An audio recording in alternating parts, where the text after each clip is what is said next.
we are an Isle of Man registered charity, and all our support only goes to Isle of Man residents.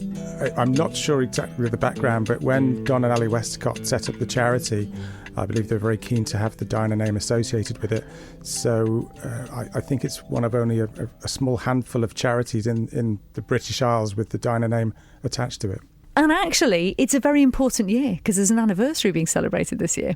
Yeah, it's 25 years. And I've been involved with the charity for, it seems like a long time. It probably is. It's around 10 years.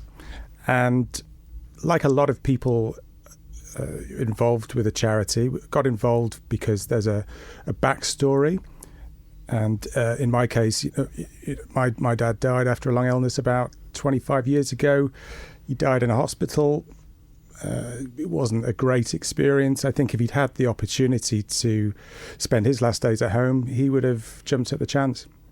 And that is what you are giving people that opportunity to. It's to do with sort of dying with dignity and also in a place that you feel comfortable and with your family around you. That's right, yeah. I know Dad didn't want to spend time in a hospice, and at that time it was the old hospice building.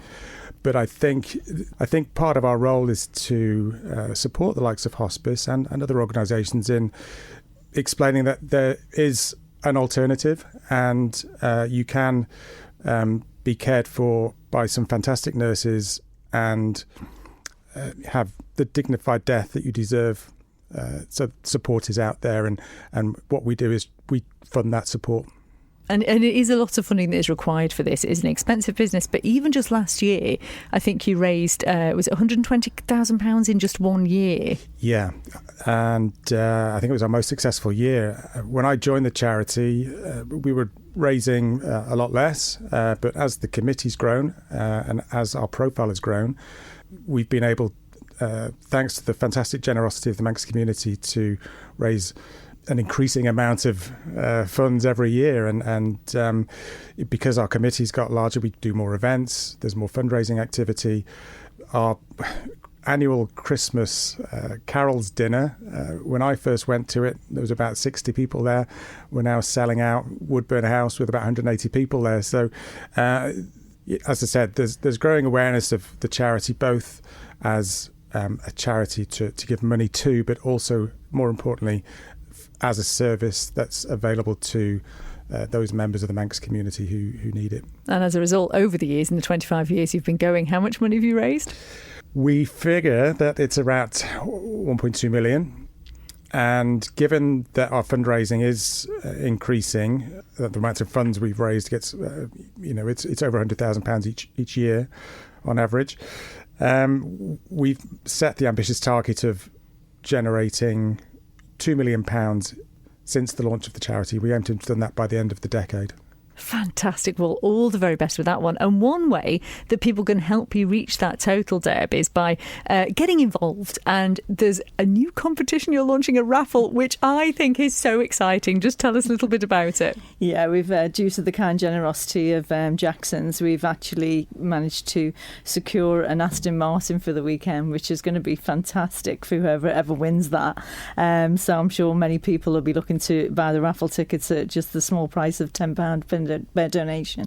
That is such a great prize. It really is. Now, I'm assuming there may be some sort of like rules attached to this one. Absolutely. Because, I wouldn't let me loose in an Aston Martin for the weekend. I can tell you that now. Yeah, you do have to be over 25 and there are some terms and conditions. However, it's still a nice prize for you to win at 18 years old to, be in the raffle for one of your parents or your older brothers or sisters, etc.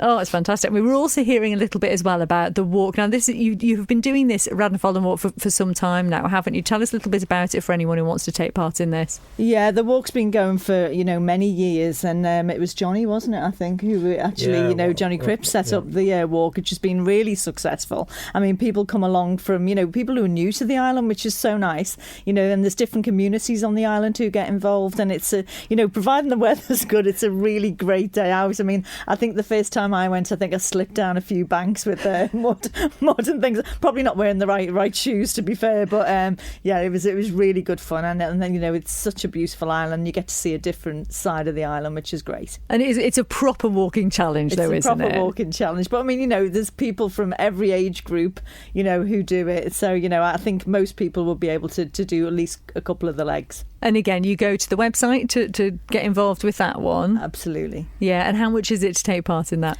It's a donation, usually around £10 per adult. And we didn't ask, how did you actually end up getting involved with this charity, Deb? Yeah, OK. So sadly, I lost my daughter to leukemia in 2005. And, you know, for me, it was just a matter of really look to giving back. And, you know, the Hospice At Home nurses do an amazing job. Unfortunately, Lisa at the time was 22, so she fell between the sort of the older hospice and the younger hospice. And therefore had that opportunity being available to her to stay at home. That would have, you know, been really good at the time, but you know, she was very, very well cared for, and it was fantastic to have, you know, that service available. But that's why, you know, I want to give something back and sit on this committee. That's really presumably given you a real impetus to sort of really push and raise as much money as possible for this fantastic service. Yeah, absolutely. Well, it's been lovely chatting with you both about this. I know you'll have you mentioned the Christmas event. I'm sure you're probably soon going to be announcing that, are you, if it sells out every year? Well, you say that, Christy, in maybe slight jest, but we sell out around summertime, just word of mouth. So it's not usually advertised come the autumn, but yeah, if there's space, then we'll be advertising that. And a familiar face and voice to yourself, Mr. Jeff Corkish, does a sterling job in leading 180 revellers through traditional Christmas carols. He will be the biggest reveller of them all, I can tell you that right now. Oh, well, he's very good, that's all we'll say, yeah.